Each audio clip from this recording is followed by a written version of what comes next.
stepping up my game. I'm a groove school, yes I am. With groove I know I can. Read my master plan. I'm grooving, yes I am. I'm grooving. Oh, I'm grooving. I'm grooving, yes I am. I'm grooving.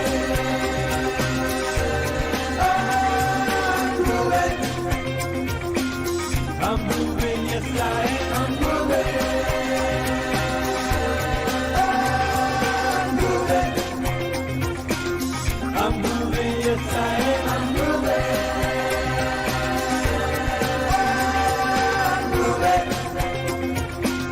I'm moving, yes I am. Groove Nation inspires me.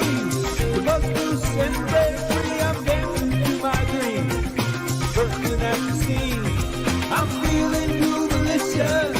Who knows who I am? 'Cause now is my time to have a groove state of mind. I'm grooving. Oh, I'm grooving. I'm moving, yes I am. I'm grooving. Oh, I'm grooving. I'm moving, yes I am. I'm grooving.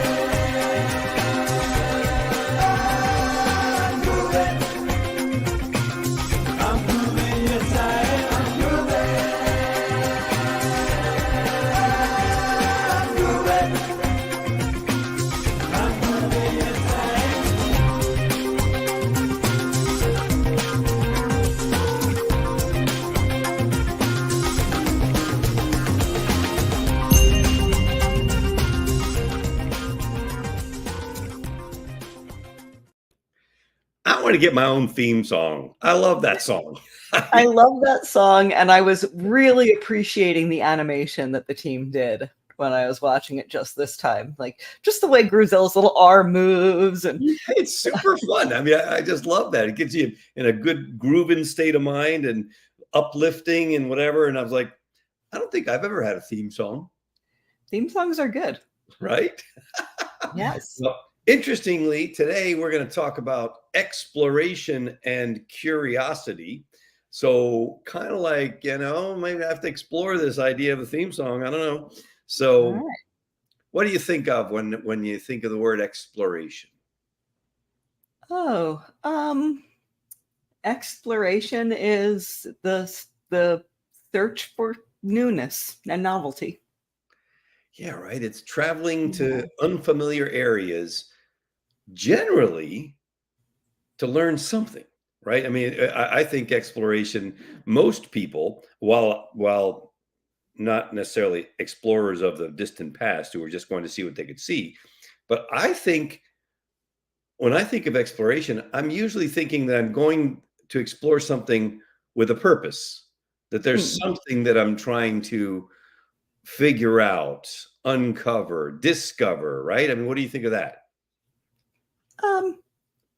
Sure. Yeah. I think that it's not exploration if there isn't something new,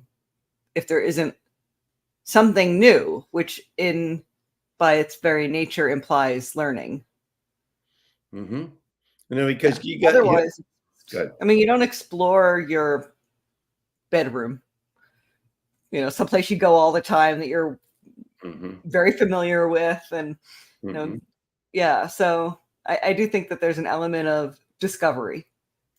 Yeah, discovery, and I think that there's sort of categories, right? If you think about like, is it a physical exploration, like you're going to find something to look at you're going up a mountain or in the water, like my wife and I are huge snorkelers, and we love snorkeling. And snorkeling always feels like an underwater exploration. Like, what am I going to see? What am I going to discover? Is there something that I might see this time that I've never seen before? Because I don't think you go snorkeling to see the same fish over and over again. Yeah, right. That's not the purpose. Yeah. Yeah. And then it's always like, how many different ones can we spot and then talk about? And where's the biggest one and the weirdest one and the strangest? Then you also have the whole other side of it, which is the intellectual or mindful exploration, to me, like, can be even like, for example, I am very fascinated when I have a chance to historically look back at things Mm. and explore what was it like back then vis-a-vis this thing we're dealing with now. And I'm equally fascinated about fundamental questions like our existence, what is the value of knowledge, or something like that. So the more like intellectual exploration. And That's my favorite kind. I can keep myself amused for days on that kind of exploration. I would think, knowing you as I do, that you have a lot of artistic exploration in your world. I do. That is very true. In a number of ways, through books and diving into artists. The only news that I look at is I'll go to Google News and I'll look at their painting topic theme to see what's happening in the news in the world of art. So that's definitely exploration. And then there's a kind of experimental exploration, new mediums and new kinds of paints and new techniques. And let's see what happens when I mix these two things, that kind of, pioneer type exploration. Let's go where no one has gone before, or at least I haven't yet.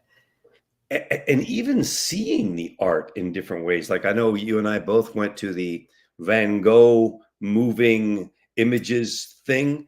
Yes. I think that was fascinating to see, almost kind of like watching a Van Gogh painting come to life on a wall.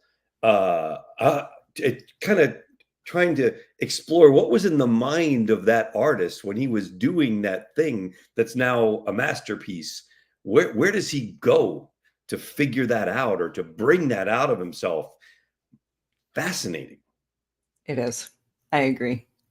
Yeah. And then I think that we also, or at least I do, in all kinds of ways, go on emotional jaunts, emotional exploration. Like, what am I going through right now? And yeah. Well, we're thinkers, so we spend a lot of time self-reflecting. Yeah. And asking yourself, why am I feeling this way right now? Why am I going through what I'm going through? I've been swimming laps every morning. Unless it's thunderstorming, every morning I'm out there swimming laps. And it's about a half an hour of mental gymnastics, of swimming laps.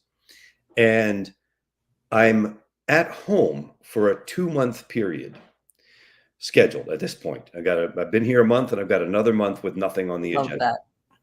Well, that's the weirdest thing in my world. It's like I'm having challenges dealing with myself.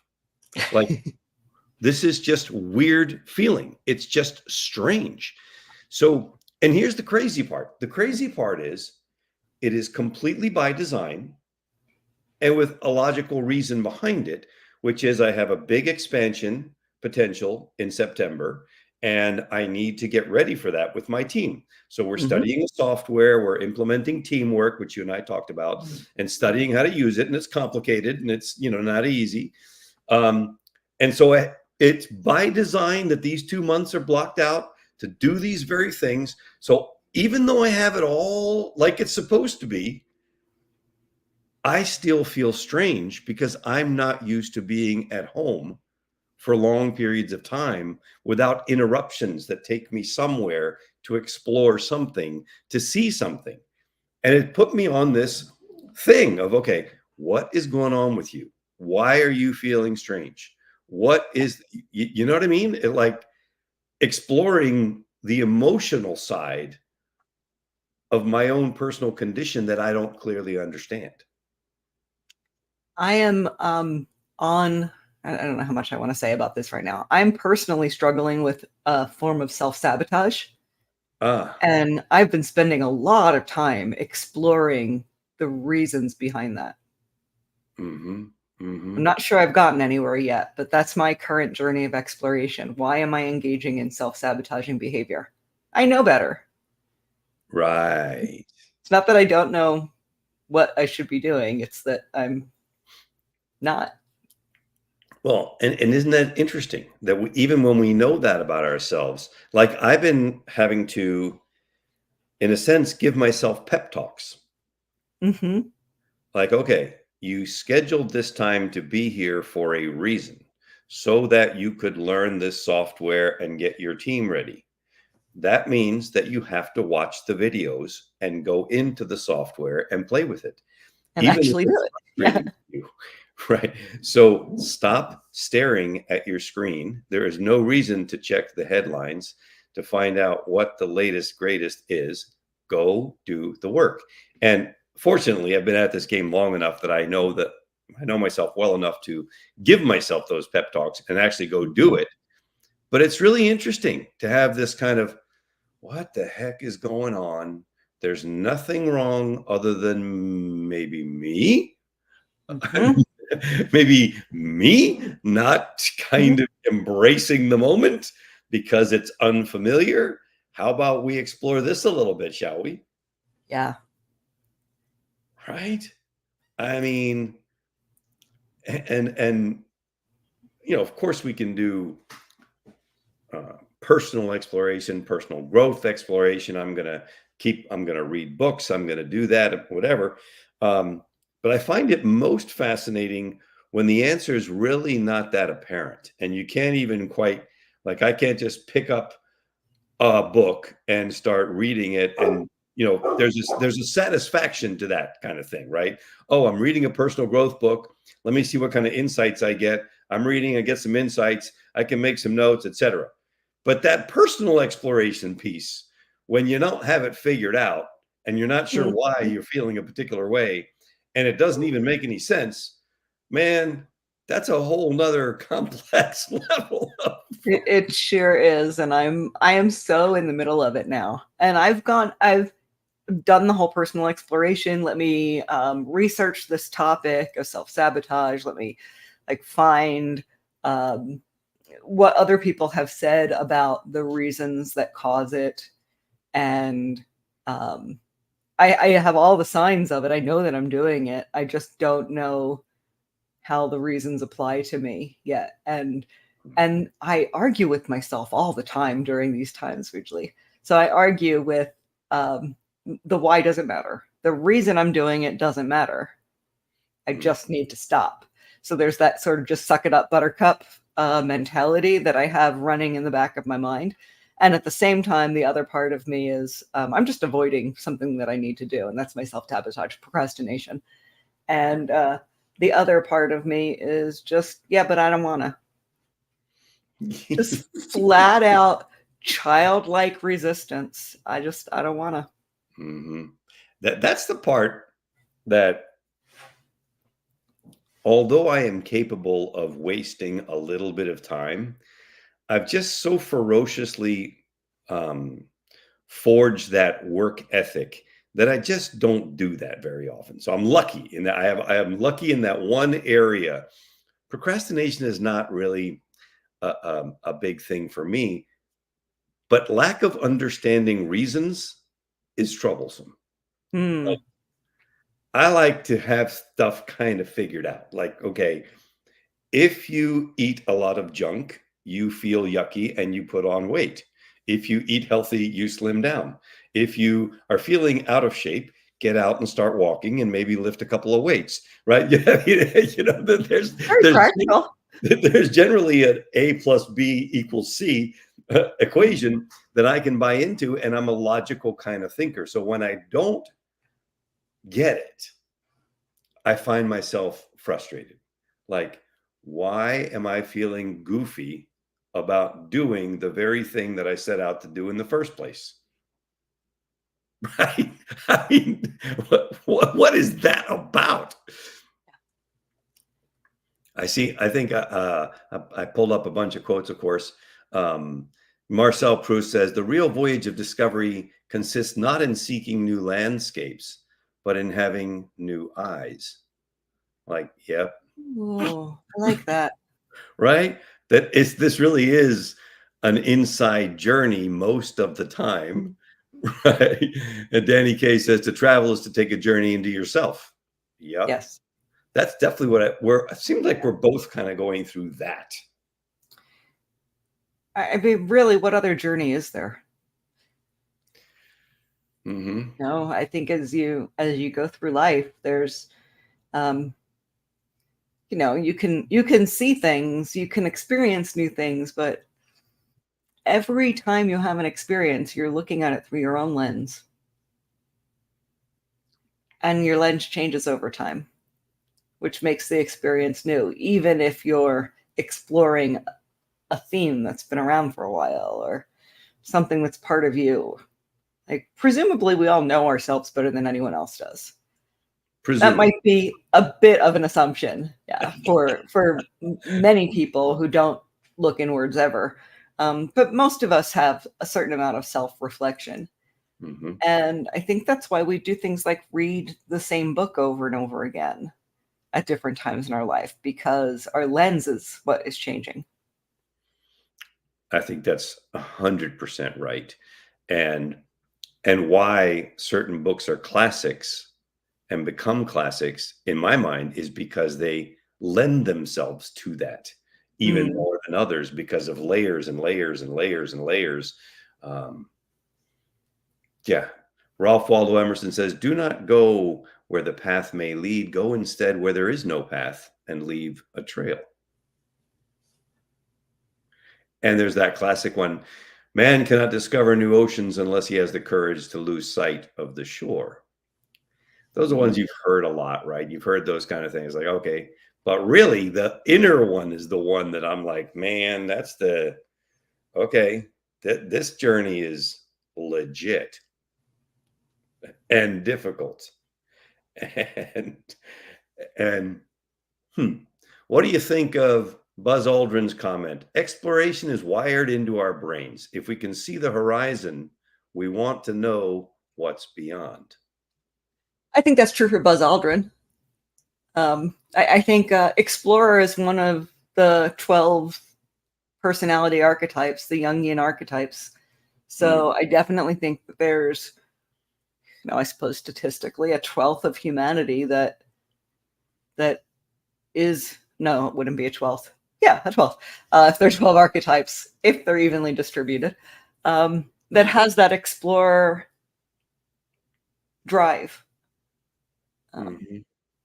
I have more curiosity moving into our other topic that we're very closely related, obviously, to exploration. Mhm. I do have more curiosity about the human condition than I do about what's over the next mountain. I agree. I am interested in food and culture more so than anthropology, I guess. Yeah. No. Yeah. Well, the experiential thing is also different, right? Because there's that Yes. one journey is, okay, if I go to the top of that mountain, I'll be able to see things. Mhm. But if I'm engaging in a dialogue, a profound dialogue with a friend, I'm going to experience something internal that Right. is, in a lot of ways, it's different than that external um, stimulus. Yes. Internal stimulus, kind of at this point in my life, at least, is more interesting to me. Well, I think some people want to climb the mountain. Other people just want to enjoy the view from the top. Yeah, and No. maybe there's some that would just like looking at it. Yeah. Yeah. I would enjoy photos of the view from the top of the mountain. Right, you can do that too. Um, what about curiosity? What does curiosities kind of bring up for you? I think curiosity is everything. I have had for many, many years. I have like in my Skype account, there's a profile quote, and mine says, "I have no special talents. I am only passionately curious." And Hmm. that's a Mark Twain quote. Hmm. And I believe that is true. There's absolutely nothing special about me other than I'm curious and I want to find things out and I want to discover and learn new things and expand my brain. And is it scientific, as in I want to learn new things, or is it more philosophical, curious? Yes. I want all the knowledge. Mhm. I get overwhelmed by libraries because I want to read all of the books. My wife comes walking into the kitchen.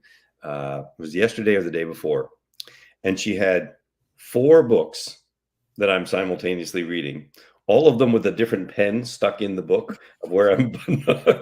And she says, these are kind of all over the house. Is there any reason why I can't put them on your bedside table? They're so much alike because they're not bed books. They're couch books, or they're bathroom books, or they're dining room books. I cracked up laughing. I was like, sure, do whatever you want. And I look around and I see a couple more. I'm like, okay. But and it is so funny because they absolutely are, with pens in them like that, because I'm making notes and I'm getting stickies on them and whatever, and have that endless desire to learn more. That's never stopped. What do you do for the person that doesn't seem to have that? And right now, I'm specifically referring to a lot of our youth. I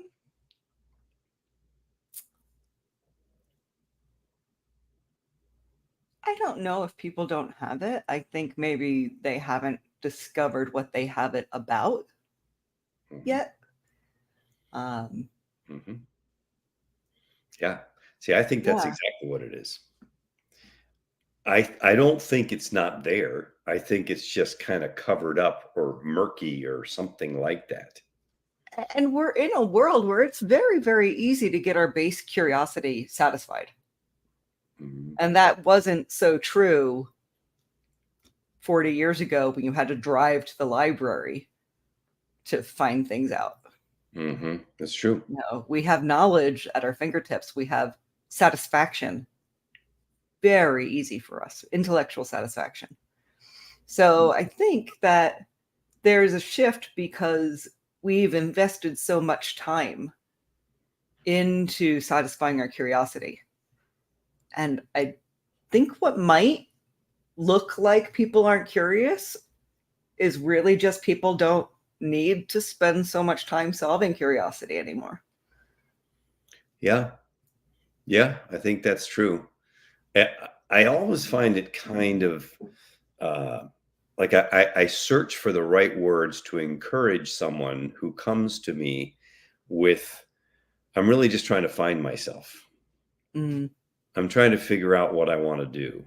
I'm trying to, but I have deep empathy for that. That's a difficult place to be in because you can't take a lot of action if you're not clear on what you're trying to accomplish or where you're trying to go. Right. And so I definitely have the empathetic side of me comes out saying, okay, that's tough.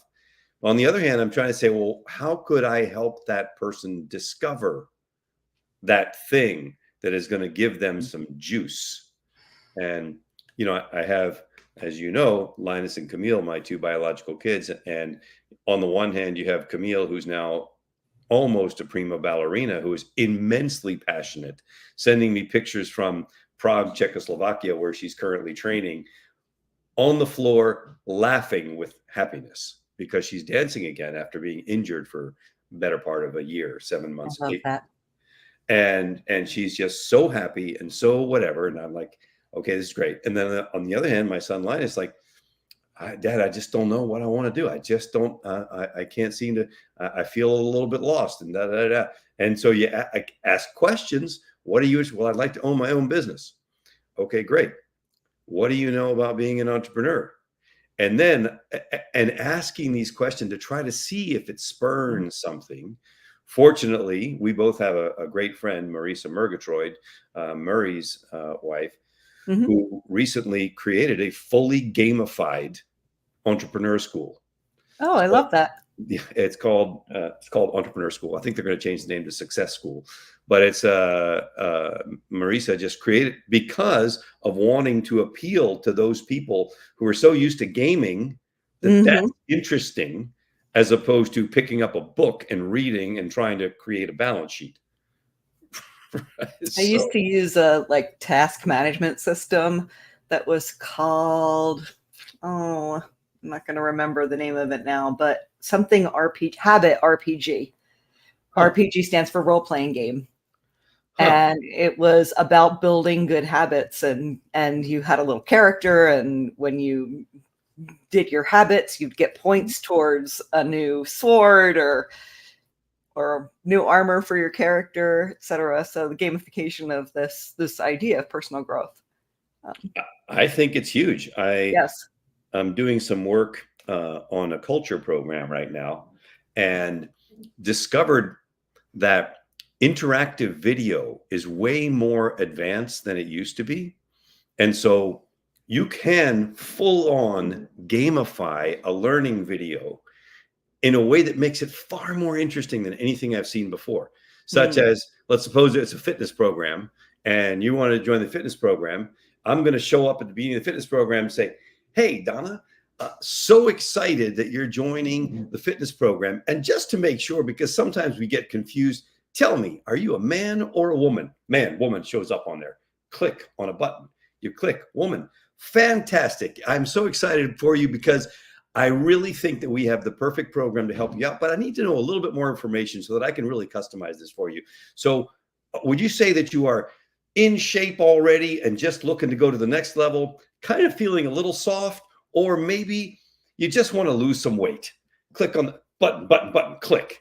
And you click on the button and the video just keeps going and it's fully interactive. On a scale of 1 to 10, would you define yourself as an 8 to 10, highly motivated, or are you more of a 5 to 7? And the character can literally just go on and literally say, haven't picked yet. Well, make a choice. I'm here, not going anywhere till you pick. I'm going to be right here until you click one of those buttons, Donna. So click on the button.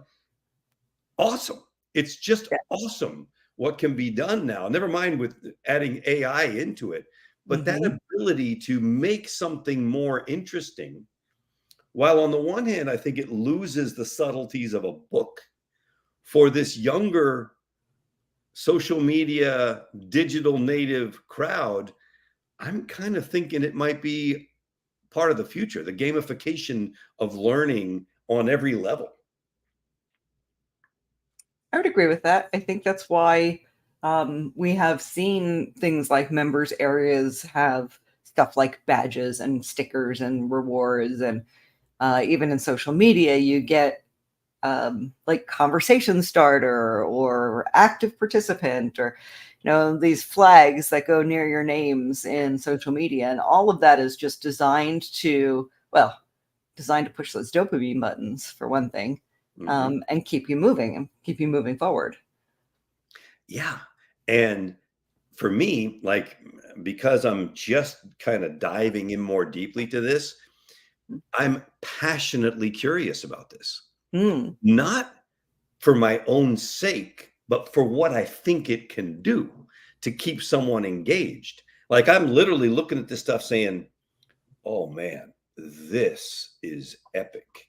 Yeah. If I can think it and make it experiential that way, and someone is just waiting for what's the next thing that they're going to click on, the consumption of that is going to be 100 times greater than, oh, let me sit back and watch a video. Can I advance this a little bit? Can I put it on 1.5 speed? Can I, you know what I mean?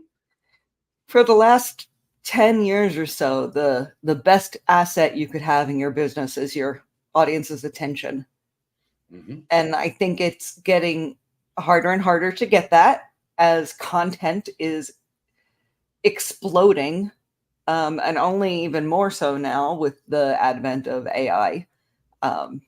Now, probably, I haven't actually seen a number, but I would say 20% of YouTube videos have no human connected to them any longer.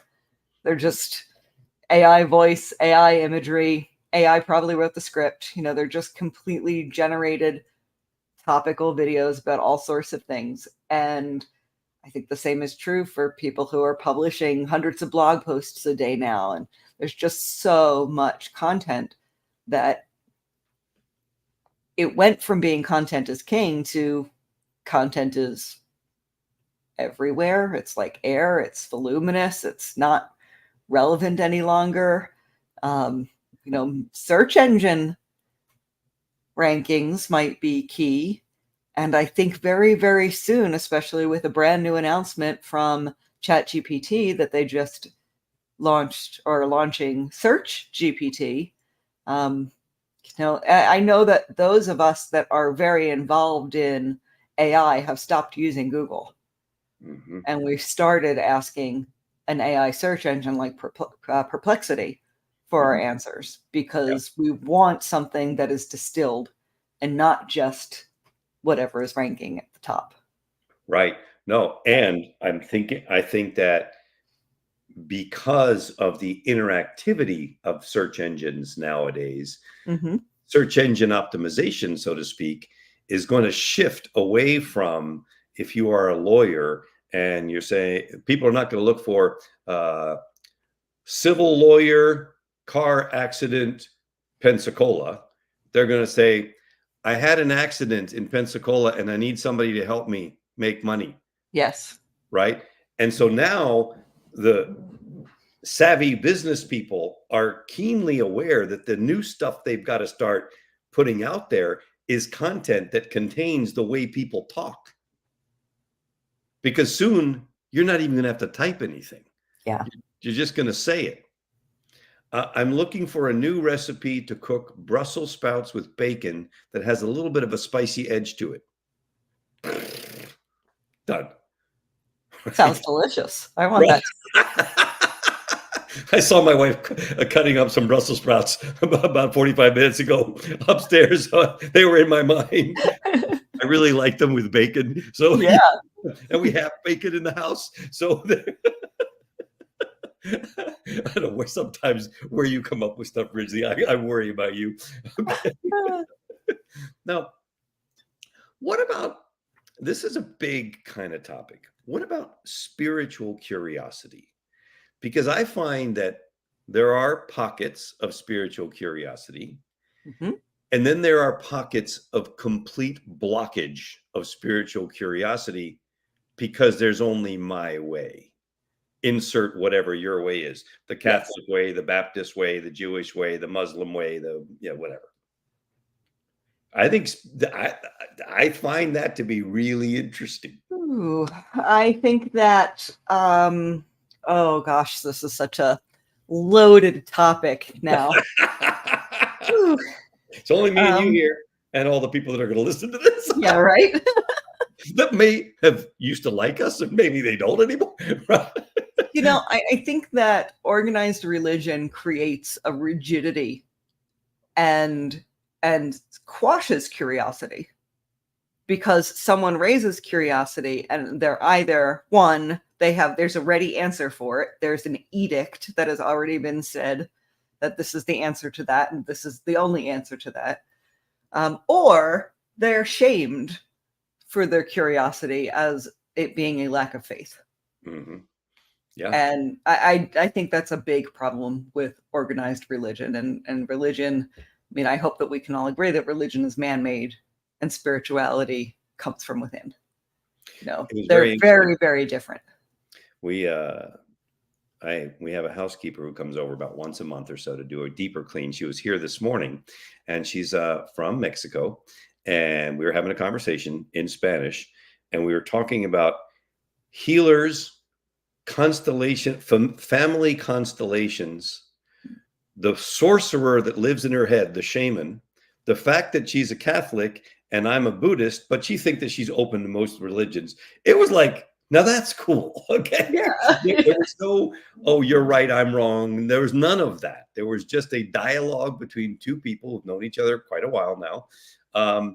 I've watched her kids go from barely this big to about to get married, kind of a thing, and yet that is a big thing, man, that blockage in that spiritual space Yeah. of free thought and curiosity is pretty pervasive.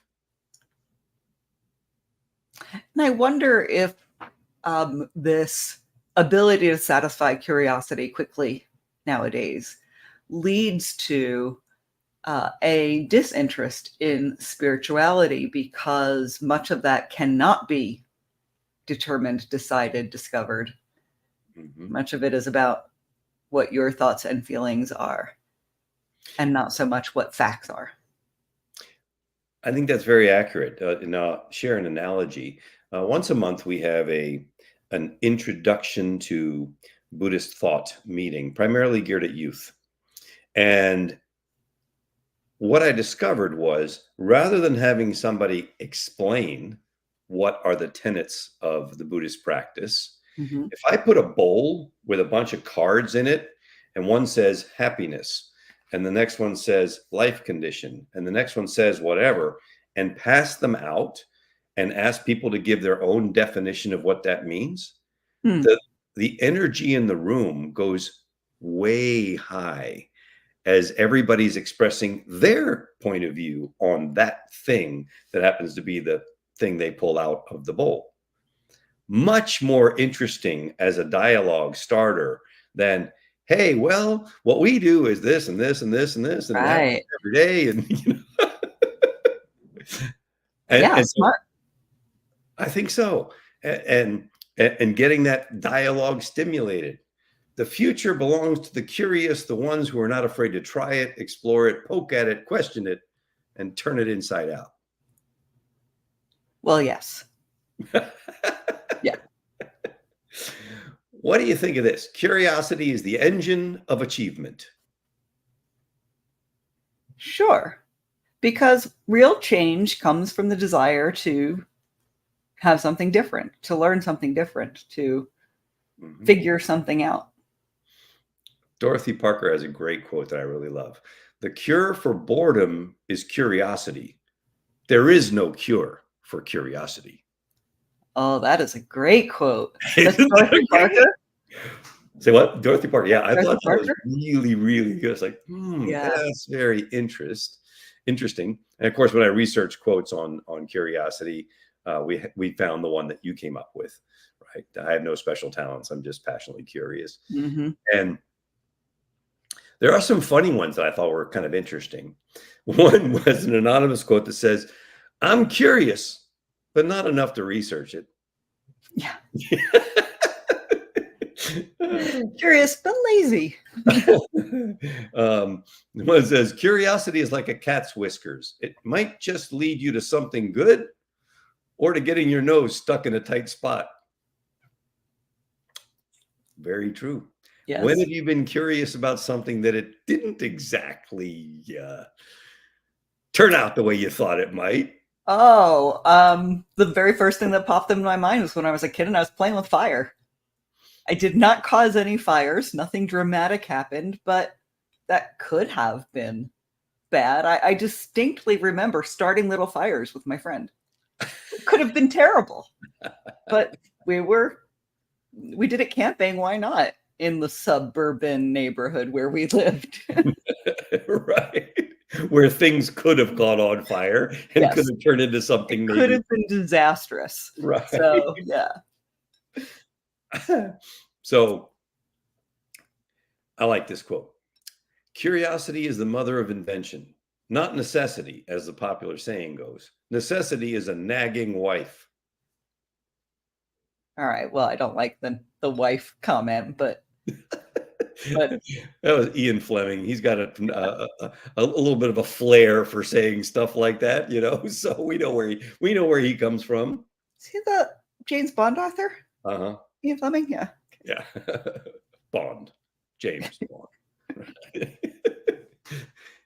"Curiosity killed the cat, but for a while, I was a suspect." Cross remarks? Stephen Wright. I'm not sure. Okay. Right. There you go. It's interesting. I love these. I love to see what people can come up with. Yes. And this one caused me to think a little. I have a curiosity that compels me to find out what happens when you get beyond curiosity.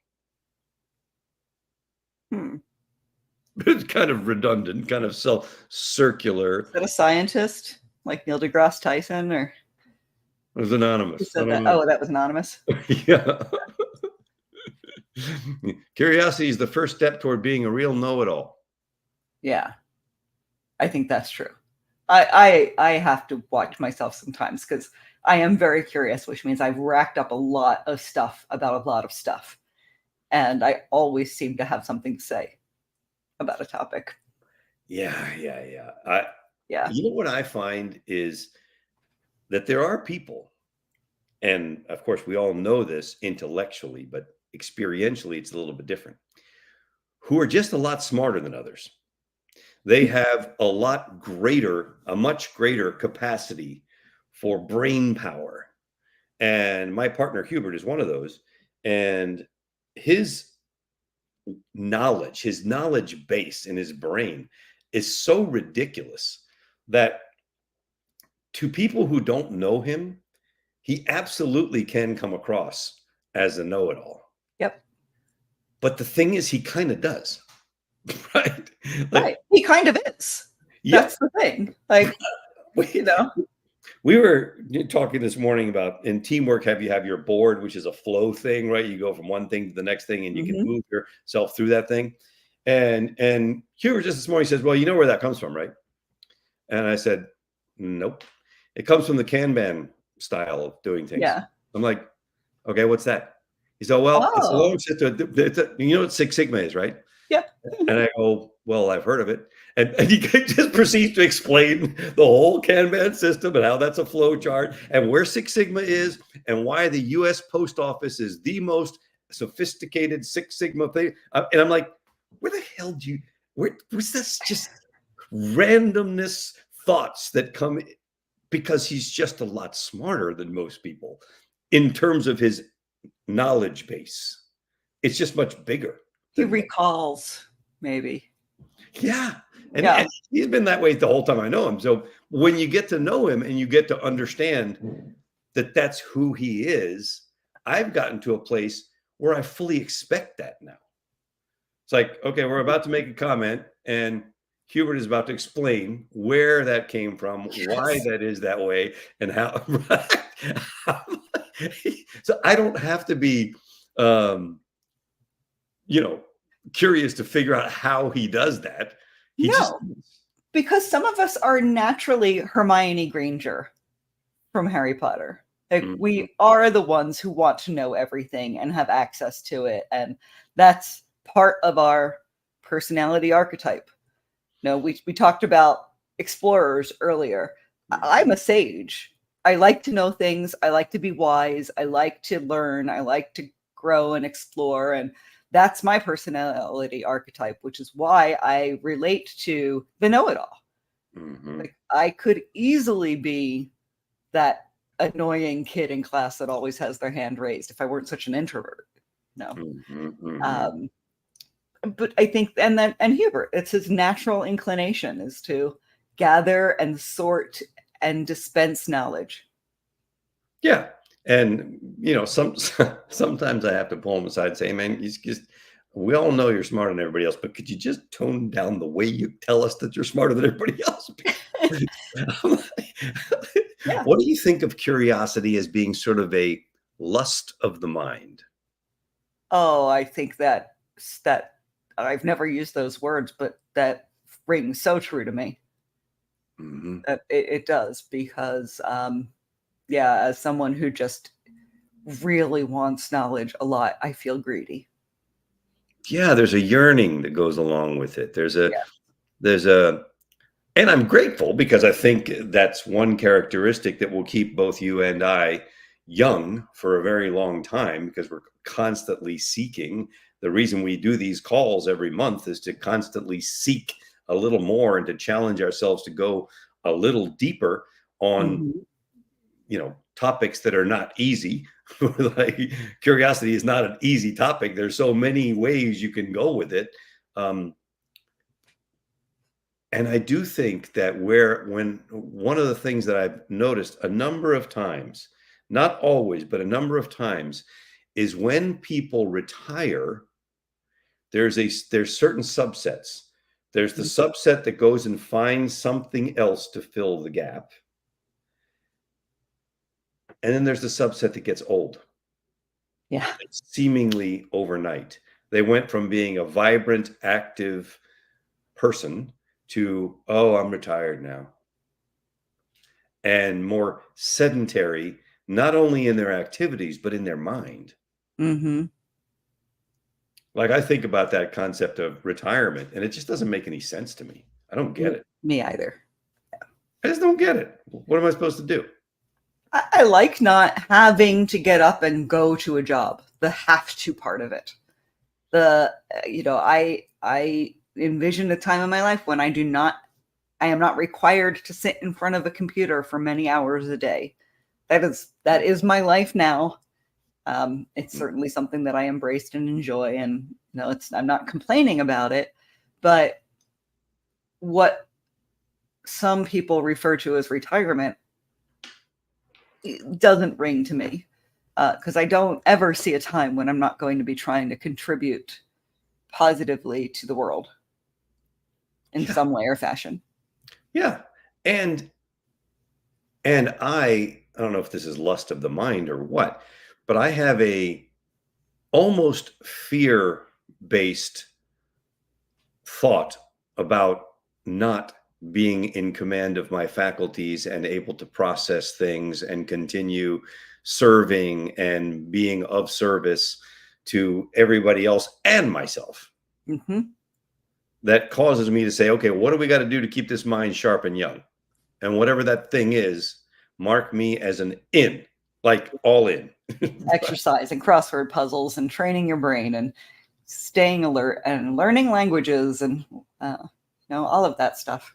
Yeah, to your point about sitting in front of the computer and not needing to do so, as I'm in this conversation with my brother who sold his company a couple of years ago and has since fully embraced a thing that I never would have imagined in a million years he would do, which is he bought a farm and became a gentleman farmer and has now traded in his souped up BMW that he trained to drive at the BMW racetrack for a Toyota Tundra, right? And a bunch of tractors and stuff and whatever. And he is fully embraced of that thing. And I said to him, I said, all you did was you just went from one thing to that thing over there. He says, yeah, but you know what I don't miss one bit? Those emails that I got to answer that are not that fun. The phone calls that I have to make, this that I have to do. In other words, I understand that part. That part I can get behind. But I still don't know what the hell I would do with myself if I wasn't building a company. I swear, I just don't know what I'd do. I used to joke about wishing I could just kind of stop time and sock myself away somewhere for a year or two and catch up on my reading. And when one of my friends pointed out to me that that's what prison is. So, yeah. Okay, that's a pretty deep one. Ooh, yeah. No, I think I'll pass on that. I think I'll pass on being imprisoned, but I do like the idea of just being able to catch up on my reading. The problem is I would never get there. Yeah. I have too much reading. I could read for the rest of my life and not reach the end of the books. Because you are passionately curious. That's right. See, I think that's where that connection, pulling it all together. Yep. Fabulous. Awesome. Any last thoughts? It's a good way to be. Yeah, I think so curious too. Is a good way to be. I think being engaged in the world lets you experience so much pleasure. And I guess last thoughts is if you don't think you're curious, you just haven't figured out what you're curious about yet. So time to find something new, try something new. Yeah, I think so too. I think let's just keep it going however we possibly can. Stay curious, everybody. Be curious and go out there and explore and see what you can find. Donna Fox, thank you so very, very much. Deeply appreciate it. Thank you, Ridgely. All right, let's have Groovezilla Take us on out of here. Yeah, that's what I'm trying to say. Take us out. I knew what you were trying to say. I can read your mind sometimes. Thank you. Bye-bye.